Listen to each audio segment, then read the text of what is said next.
The streets of Manhattan bustled with their usual rhythm. Cars honked impatiently, business executives rushed past, and the neon lights of high-end boutiques flickered invitingly. Amid this chaos, an elderly beggar named Samuel sat on a tattered blanket near a luxury shopping district, his frail hands outstretched toward indifferent passers-by. He had lived this life for over a decade, ignored and unseen. Then, something extraordinary happened. A woman in a tailored white coat and designer heels strode past him. She was Eleanor Kensington, one of the city's wealthiest women, known for her ruthless business acumen. A small coin slipped from her fingers, rolling toward Samuel. Instinctively, he reached out to return it.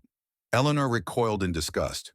"Do not touch me," she spat, eyes burning with contempt. Samuel's hand trembled, his dignity crumbling. In a moment of overwhelming emotion, he did something no one expected. He raised his hand and slapped the millionaire woman across the face. The sound echoed against the cold steel and glass of the city. Everything stopped. Gasps filled the air. Then came a silence so thick it felt tangible. What happened next would shake the world to its core. The moment the slap connected, Eleanor's face froze in utter disbelief. A red imprint spread across her flawless skin, a stark contrast to the pristine white of her coat. Pedestrians stood still, their eyes darting between Samuel and the woman he had just struck. The shock rippled through the crowd like an electric current. Samuel's breathing was heavy. He had not meant to do it, not truly. It had been a reaction, an act of defiance from a man who had spent years being invisible. But now all eyes were on him. Eleanor's hands clenched into fists. For a brief moment, anger flared in her eyes, the kind that could destroy lives with a single phone call. But then, something unexpected happened. Instead of lashing out, she took a step back. Her lips parted as if to say something, but no words came. A security officer from a nearby store rushed forward. "Ma'am, are you all right? Should I call the police?" Eleanor did not respond immediately. Instead, she looked at Samuel, really looked at him. For the first time, she seemed to see beyond the ragged clothes and unshaven face. There was something in his eyes, something raw and unfiltered. Samuel straightened his frail shoulders. "You looked at me like I was filth," he said, his voice hoarse. "Like I was not even human." The officer moved between them. "I will handle this." But Eleanor raised a hand, stopping him. Her breathing slowed, and something flickered behind her gaze. Curiosity, perhaps even self-awareness. "No," she finally said. "I want to know why he did that." Whispers spread through the crowd. Phones had already begun recording. This was not just another street altercation. It was a confrontation between two vastly different worlds. Samuel hesitated, but there was no turning back now. The moment had already spiraled beyond his control. He looked Eleanor in the eyes and said, "Because I am tired of people like you, treating people like me as if we are nothing." Eleanor inhaled sharply. The words cut deeper than the slap itself. For the first time in her life, she felt small. The silence that had gripped the scene was finally broken as murmurs spread through the crowd. Some onlookers whispered in shock, while others captured the moment on their phones, already preparing to share the event across social media. The slap had not just been a physical act, it had become a symbol of something greater. Eleanor stood still, the sting on her cheek fading beneath the weight of Samuel's words. Her initial anger had dissipated, replaced by an unfamiliar sensation: humility. The man before her, with his weathered face and hollow eyes, had challenged something deep within her. A journalist from a local news station happened to be nearby and rushed forward, microphone in hand. "Miss Kensington, what do you have to say about this shocking event?" Eleanor turned to the reporter, her voice steady but introspective. "I think I need to listen." Samuel blinked, not expecting such a response. He had anticipated threats, police intervention, perhaps even further humiliation. Instead, she was inviting a conversation. The security officer, still on edge, asked again, "Ma'am, would you like me to detain him?" Eleanor hesitated. She had every legal right to press charges. With a single word, Samuel could be arrested and forgotten, just another nameless man swallowed by the system. But something about his defiance, his unwillingness to bow even in the face of her power, gave her pause. "No," she said. "Let him be." Samuel exhaled sharply, his shoulders sinking slightly. He had prepared for a fight, but instead he was being offered a conversation. The journalist turned to him. "Sir, why did you do it?" Samuel met Eleanor's gaze once more before answering. "Because the world needs to see what happens when people like me refuse to be invisible." That night, the footage spread like wildfire. The slap became a viral sensation, dissected on news panels, debated across dinner tables, and analyzed by social commentators. But the real story was just beginning. Eleanor could have walked away, let the moment fade into obscurity. Instead, she made a decision that no one saw coming. She wanted to know Samuel's story, and she would stop at nothing to find out. The next morning, Eleanor sat in her penthouse watching the city unfold beneath her. News stations replayed the slap in an endless loop, and social media was ablaze with opinions. Some called her arrogant and out of touch. Others said she had handled it with unexpected grace. But one thing was clear. Everyone wanted to know what would happen next. She had spent her entire life making decisions based on logic and profit. But something about Samuel's defiance unsettled her. She needed to understand who he was and how he had ended up there. Determined, she sent her assistant on a mission, find out everything about the man who had dared to challenge her. Hours later, Vanessa, her assistant, returned with a thick folder. "His name is Samuel Whitmore," she began, 67 years old, once a respected history professor. Eleanor looked up in surprise. "A professor?" Vanessa nodded. "Taught at Columbia University for over 20 years.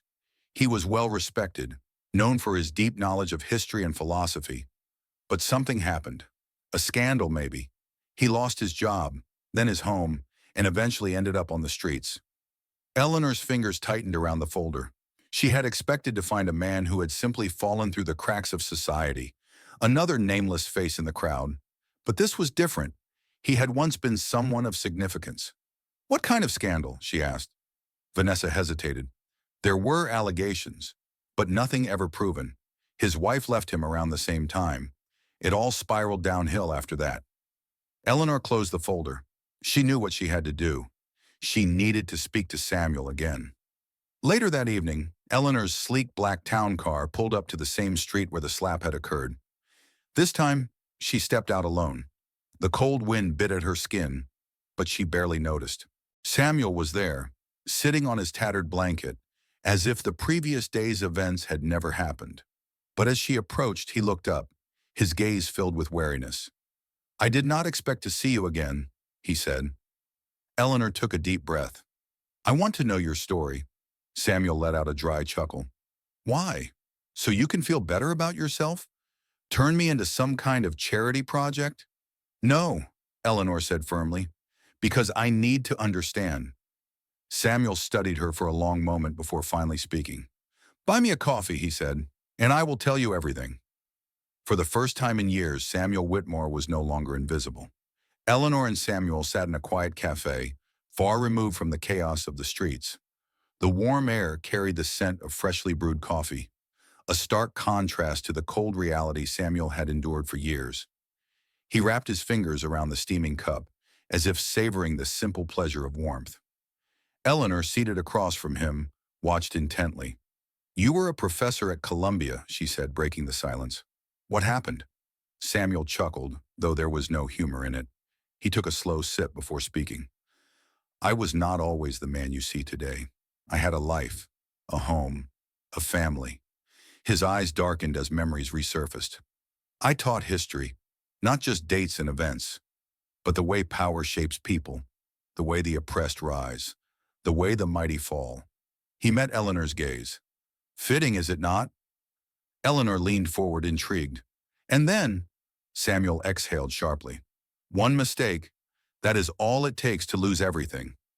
He looked down at his trembling hands. "I was accused of something I did not do. A student.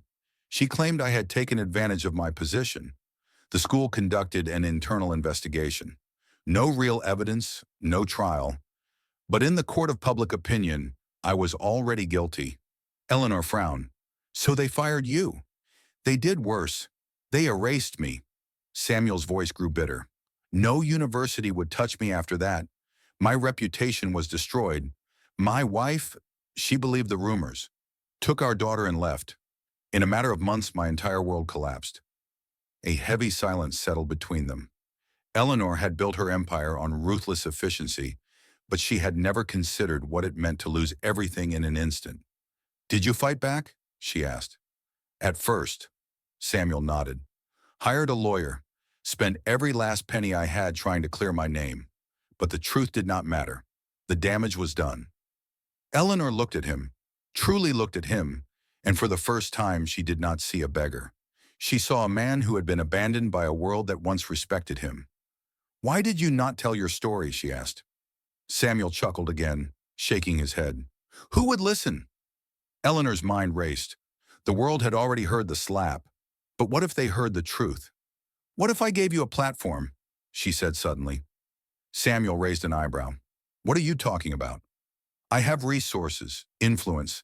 I can help you tell your story." Eleanor hesitated. "That is, if you want to." Samuel studied her carefully. He had spent years being invisible, ignored, discarded. But now a door was opening, one he never expected. For the first time in years, he had a choice. Samuel stirred his coffee absent-mindedly, his gaze fixed on Eleanor. The cafe around them buzzed with quiet conversations, the clinking of cups and silverware blending into an ambient hum.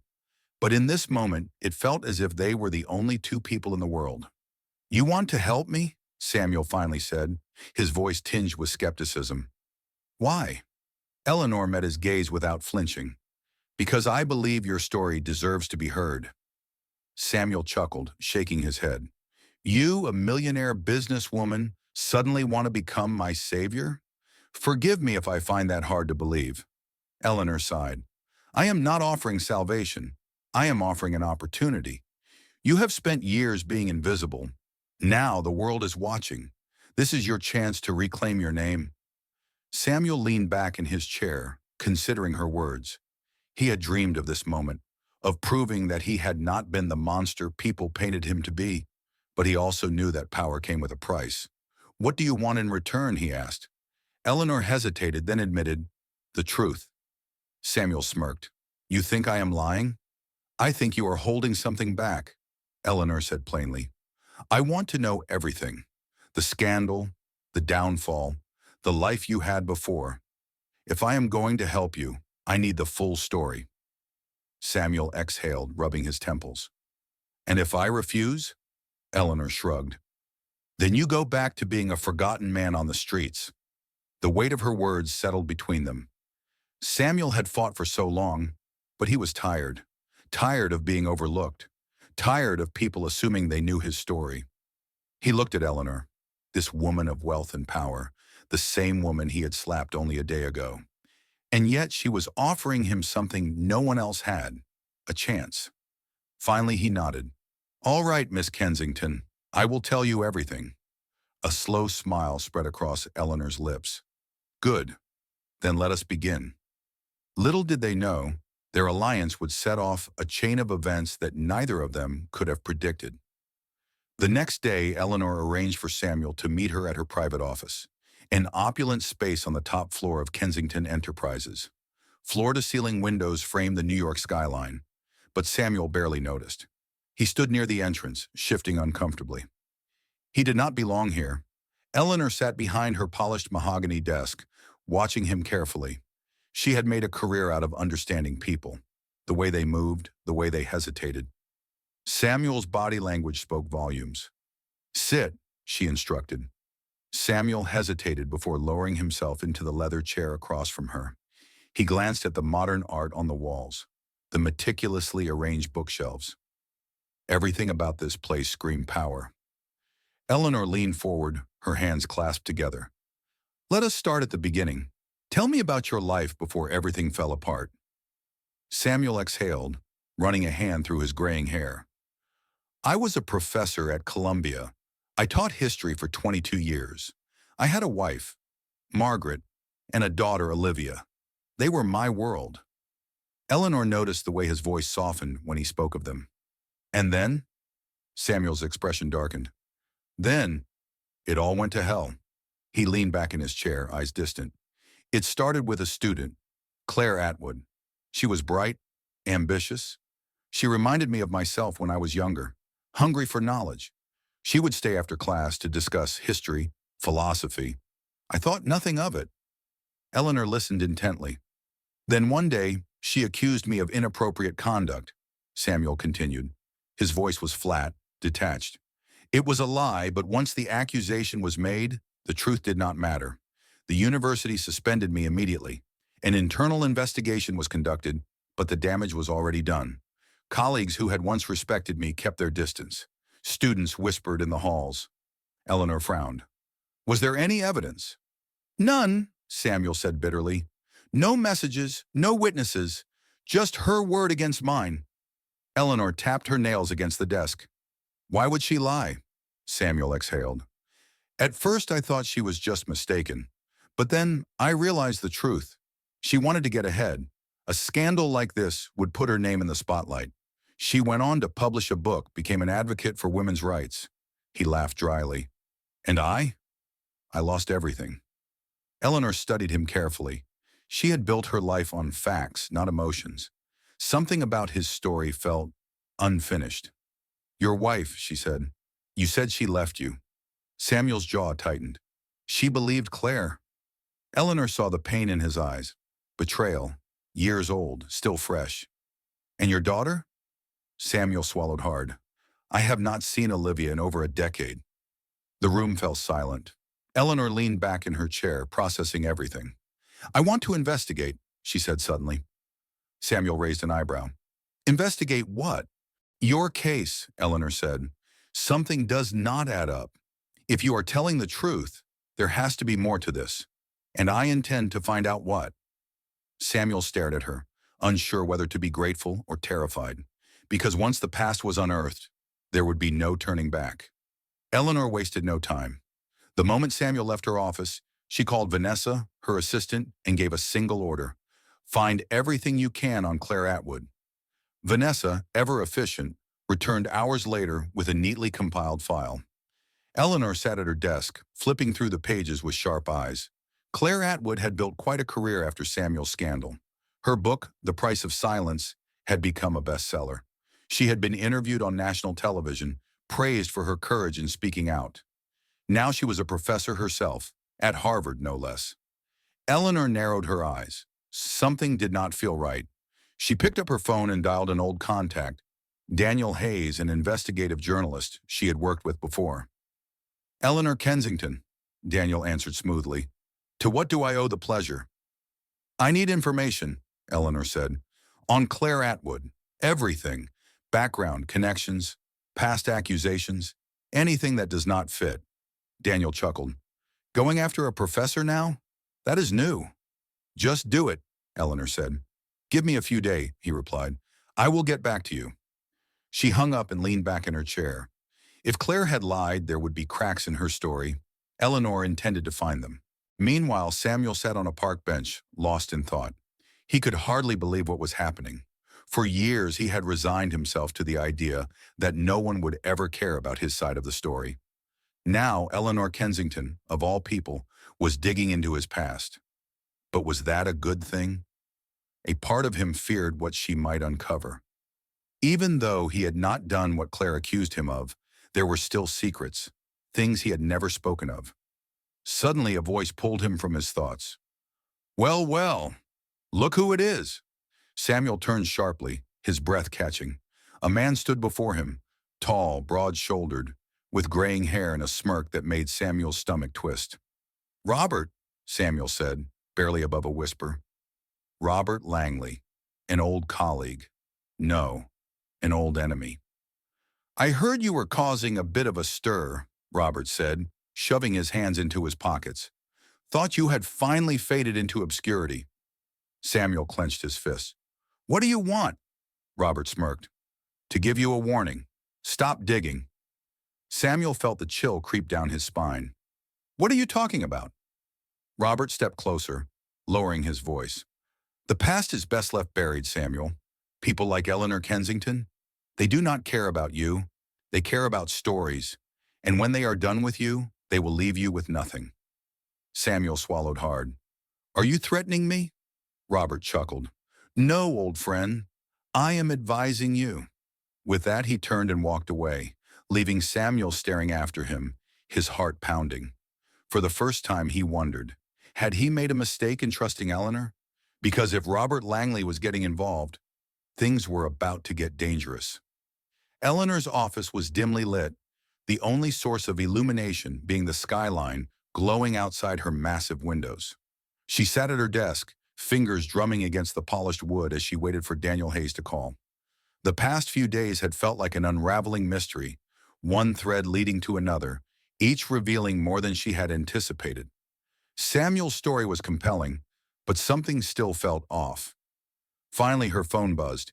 She picked it up immediately. "Tell me you found something." Daniel let out a low whistle. "Eleanor, you are sitting on a landmine. Claire Atwood is not as untouchable as she appears." Eleanor straightened in her chair. "Go on." "First of all, she was not just any student.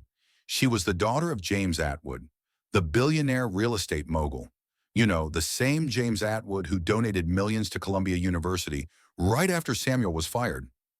Eleanor's grip on the phone tightened. "So, you are telling me this was not about justice? It was about power?" "Bingo," Daniel said. "There is more. Claire has a history of making accusations against men in positions of authority. 2 years before Samuel, she accused another professor at a different institution. Same story, same lack of evidence. The case was quietly settled, and the professor disappeared from academia." Eleanor's mind raced. "And no one questioned this pattern?" Daniel sighed. "When someone positions themselves as a victim, people hesitate to dig deeper. But here is the real kicker." He paused for a dramatic effect. "Claire Atwood and Robert Langley have a long-standing connection." Eleanor's breath caught. "Robert Langley?" "Yep, the same Robert Langley who was angling for Samuel's position before his downfall. They were seen together multiple times before the accusation surfaced. And get this, Langley is now the head of the history department at Columbia." Eleanor leaned back in her chair, exhaling slowly. "This was a setup." "It sure looks like it," Daniel confirmed. "Someone wanted Samuel out of the way. Whether it was Claire, Langley, or Atwood pulling the strings, I cannot say for sure, but it stinks of corruption." Eleanor's mind reeled. If Samuel had been innocent all along, then his entire life had been destroyed for someone else's ambition. She had the truth now. The question was, what would she do with it? Meanwhile, Samuel sat alone in a diner, his mind troubled. Robert's words still echoed in his ears. The past is best left buried. He wanted to believe Eleanor was different, that she truly wanted to help. But after everything he had been through, trust was not easy. His thoughts were interrupted when the door swung open. A woman walked in, her sharp eyes scanning the room before locking onto him. Samuel's breath caught. "Olivia," he whispered. His daughter stood before him, older, more refined, but unmistakably her. She approached slowly, uncertain. "Dad, I heard about everything, about Eleanor Kensington looking into your past." Samuel could barely speak. He had imagined this moment for years, but never like this. "I had to see you," Olivia continued, voice tight with emotion. "But before we go any further, I need to know the truth. Did you do it?" Samuel felt his heart break. His own daughter doubted him, but this was his moment, his chance to finally set things right, and he would not waste it. Samuel's throat felt dry as he stared at Olivia. She was no longer the little girl he had kissed goodnight before the world turned against him. She was a woman now, poised, guarded, and carrying the weight of unanswered questions. "Did you do it?" she repeated, her voice steady but her eyes uncertain. Samuel swallowed hard. "No," he said, his voice barely above a whisper. "I did not." Olivia studied him, her expression unreadable.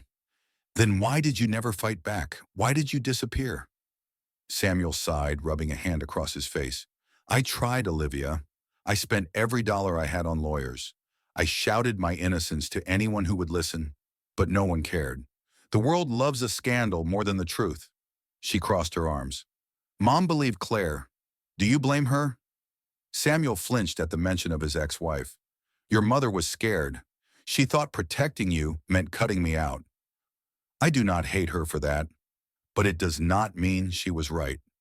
Olivia's jaw tightened. Do you have proof? Samuel hesitated. That was the problem, was it not? He had always lacked the proof to clear his name, but this time was different. I have someone looking into it, he said. Eleanor Kensington. Olivia raised an eyebrow. The millionaire you slapped? A faint smile tugged at the corner of Samuel's lips. Yes, that one. Olivia exhaled, rubbing her temples. Why would someone like her help you? Samuel leaned forward, resting his hands on the table. Because she believes the truth matters. He paused. And I think, maybe for the first time in years, I believe that too. Olivia looked down at her hands, emotions flickering across her face. If she finds something, if she proves you were innocent, what then? Samuel hesitated. I do not know. I have been lost for so long. I do not even know what moving forward looks like. Olivia met his gaze. Maybe you should start by trying to be my father again. Samuel's chest tightened. He had imagined this moment for years, but he had never expected a second chance. I would like that, he said softly. For the first time in over a decade, Olivia smiled at him. Meanwhile, Eleanor sat in her office, staring at the file Daniel had given her. The pieces were falling into place. Claire Atwood's accusations, Robert Langley's rise, the conveniently timed donations from James Atwood. It was all connected. She had the proof. Now she just needed to decide how to use it. Exposing the truth would not be easy. Claire Atwood was a celebrated figure. Taking her down would make enemies, powerful ones. But Eleanor had built her empire by standing her ground. She picked up her phone and dialed Samuel. Eleanor, he answered. I have what we need, she said. Meet me tomorrow. We are going to tell the world the truth. As she hung up, she felt a rare thrill course through her veins. Tomorrow, the past would finally come undone. The press conference was set for noon. The air was thick with tension as reporters gathered in the grand hall of Kensington Enterprises, cameras flashing, microphones poised. This was not just another story. This was a scandal, a reckoning, a truth long buried clawing its way back to the surface. Samuel stood behind the podium, his fingers gripping the edge, as if it were the only thing keeping him upright. He had spent years in silence, drowning in shame and exile. But today, the world would hear his side.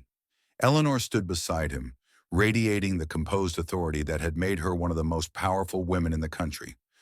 But beneath her steely exterior, even she knew this was a risk. Calling out people like Claire Atwood and Robert Langley would not go unnoticed. She cleared her throat and leaned into the microphone. Ladies and gentlemen, thank you for coming. Today we are here to correct a grave injustice. A murmur rippled through the crowd. Reporters exchanged glances, pens scribbling across their notepads. Eleanor turned to Samuel. Mr. Whitmore, the floor is yours. Samuel exhaled slowly. He looked out at the sea of faces, some curious, some skeptical, some downright hostile. He could feel the weight of their judgment before he even spoke. But he was done being silent. For over a decade, he began, his voice steady but firm, I have been a ghost, a man erased by a lie. The room fell eerily quiet. I was accused of a crime I did not commit. I lost my career, my family, my dignity, and all because of a system that values headlines over evidence. A reporter raised a hand. Are you saying Claire Atwood lied? Samuel's jaw tightened. I am saying she was not alone. Eleanor stepped in, holding up a stack of documents. We have undeniable proof that Claire Atwood's accusation was not only baseless, but orchestrated. Robert Langley, now head of the history department at Columbia, had everything to gain from Samuel Whitmore's downfall. Conveniently, right after Samuel was dismissed, Langley was promoted.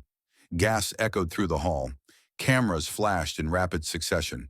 And that is not all, Eleanor continued. We have traced significant financial transactions between James Atwood, Claire's father, and Columbia University, directly following the scandal, a payoff disguised as a donation. The room erupted into chaos.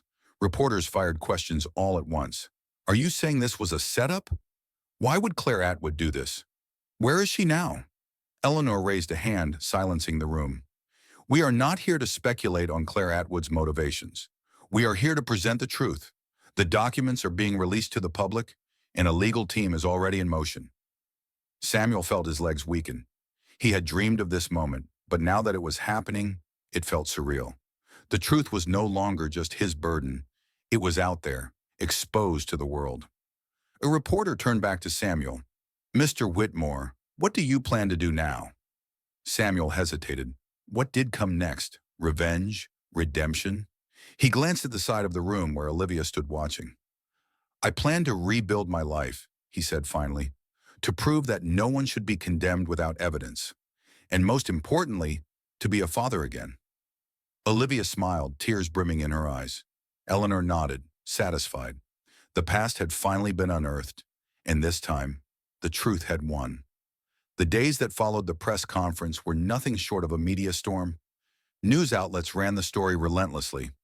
Acclaimed historian exonerated after decade-long scandal. Billionaire's daughter accused of false allegations. A university's darkest secret exposed. Claire Atwood had yet to make a public statement. Her publisher, once proud to be associated with her, quietly distanced themselves. Harvard issued a vague response, citing the need for an internal review. Robert Langley, however, was not so fortunate. Within 48 hours, he was placed on administrative leave as an independent investigation began. Samuel, for the first time in years, was not invisible. He sat in Eleanor's office, staring at the articles spread before him. Each one confirmed what he had spent years shouting into the void. He had been innocent all along, but the truth had come at a cost. "I should feel happy," he murmured, "but I do not. I just feel tired." Eleanor studied him for a moment. "That is because clearing your name was never going to undo what happened. The years lost, the relationships broken, none of that comes back overnight." Samuel nodded slowly. "So what now?" Eleanor leaned back in her chair. "That is up to you. The world finally knows the truth. You could disappear, start fresh, or you could use this moment, your moment, to speak up for those who never get the chance to clear their names." Samuel thought about that. He had spent so long being a victim, but did he have the strength to be something else? Before he could answer, there was a knock at the door. Vanessa, Eleanor's assistant, peeked in. "Excuse me, but you have a visitor." Samuel frowned. "Who?" Vanessa stepped aside, revealing Olivia. She was holding 2 cups of coffee. Samuel's throat tightened. "Olivia," she smiled softly, "I thought we could sit and talk, maybe catch up." Eleanor glanced between them, then stood. "Take your time," she said, excusing herself. As Olivia set the coffee down, she hesitated before reaching across the table and taking his hand. "I do not know if we can go back to how things were, but maybe we can start again." Samuel squeezed her hand gently. "That is all I have ever wanted." Outside, the world kept spinning. The headlines would fade, the cameras would turn elsewhere. But for Samuel, something far more important had been restored. Hope, and this time no one could take it away.